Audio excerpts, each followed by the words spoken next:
عمومی طور پہ ہوتا یہ ہے کہ لوگ کہتے ہیں جان ہے تو جہان ہے.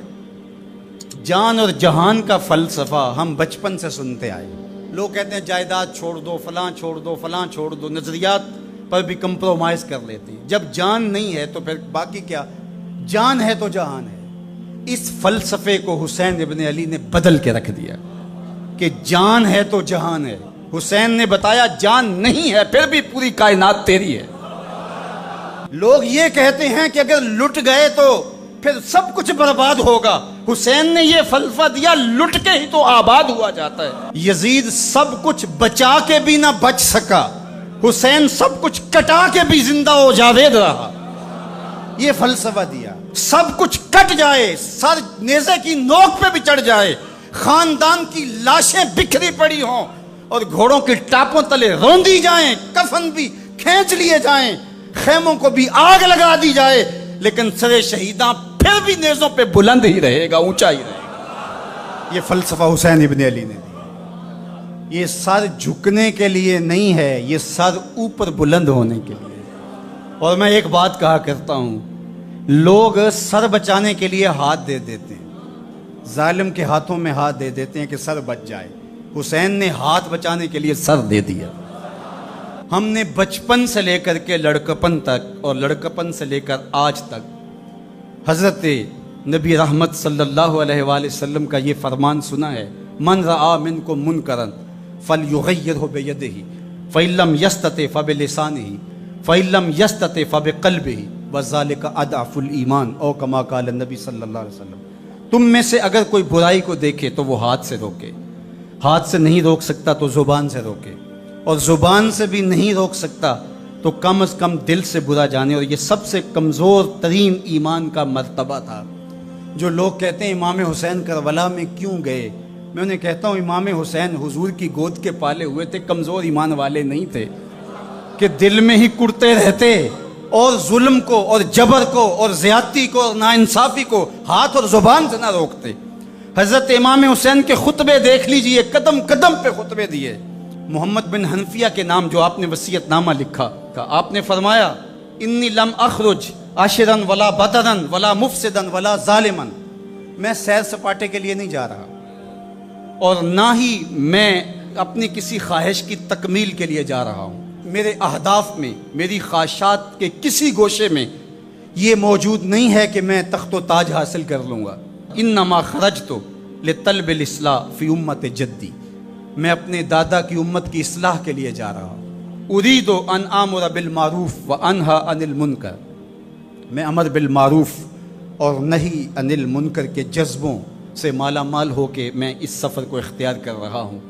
جب شریعت کا مذاق اڑایا جا رہا ہے، شریعت کی شکل بدلی جا رہی ہے، خلافت کا رشتہ قرآن سے ٹوٹ گیا ہے اور ایک نئی صورت دین کو دی جا رہی ہے، اور جو اس سانچے میں ڈھل کے دین نکلے گا وہ محمد عربی کا دین نہیں ہوگا، جو طائف کے بازاروں سے لے کے مکے کی گلیوں تک، احد سے لے کر غزوہ حنین تک حضور نے خود اور اپنے اصحاب کو تکلیف میں ڈال کے جو دین دیا، جو امت تشکیل دی.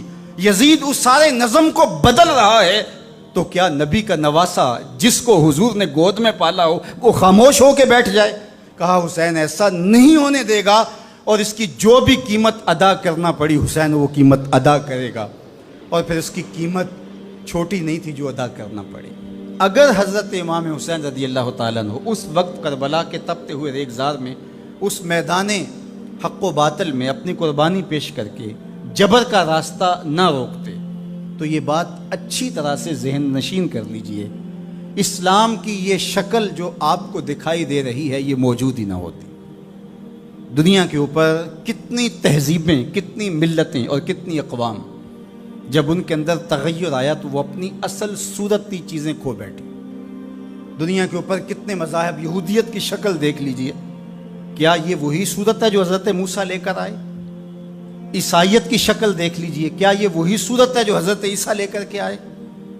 ابھی کچھ دن ہی نہیں گزرے تھے تو حواریوں کے بعد جو ہوا اور جس طرح سے دین عیسیٰ کا حلیہ بگاڑ کے رکھ دیا گیا، جس طرح موسوی دین کی شکل تبدیل کر کے رکھ دی گئی، تو کیا دین محمدی کی شکل باقی رہ جاتی؟ جب یوں دین کی صورت اور شکل کو بدلنے والے میدان میں آپ موجود ہوئے تھے، لیکن باقی ادیان، باقی تہذیبیں، باقی ملل، باقی قومیں، ان کی شکل اس لیے تبدیل ہو گئی کہ اس شکل کو بچانے والا کوئی حسین وہاں نہیں تھا، اور یہاں اس دین کی اصل صورت اور شکل اس لیے موجود رہی کہ اس دین کو بچانے والا حسین ابن علی موجود تھا۔ مسٹر گوکھلے نے کہا تھا کہ اگر حسین ابن علی رضی اللہ تعالی عنہ نہ کھڑے ہوتے تو اسلام یا تو مٹ ہی جاتا، اور اگر موجود رہتا تو اس کی وہ شکل نہ ہوتی جو محمد بن عبداللہ لے کر آئے تھے،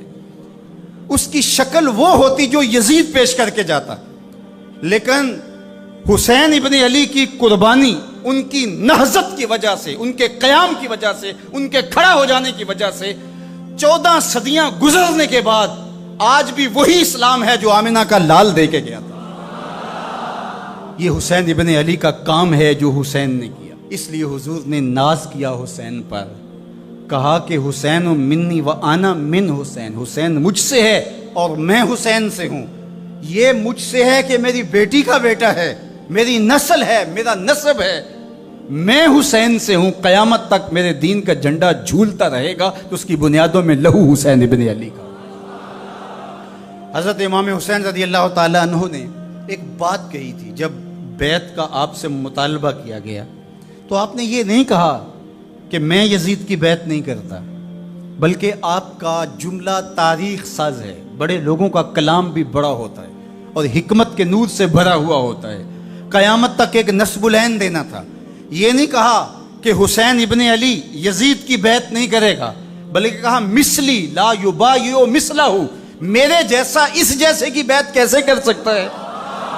تو یہ قیامت تک کے لیے لاہ عمل دے دیا کہ جو حسین کے نقشے قدم چلنے والا ہوگا وہ وقت کے یزید کے ہاتھ میں ہاتھ نہیں دے سکتا، چاہے گردن کٹ جائے، بازو کٹ جائے، خاندان لٹ جائے۔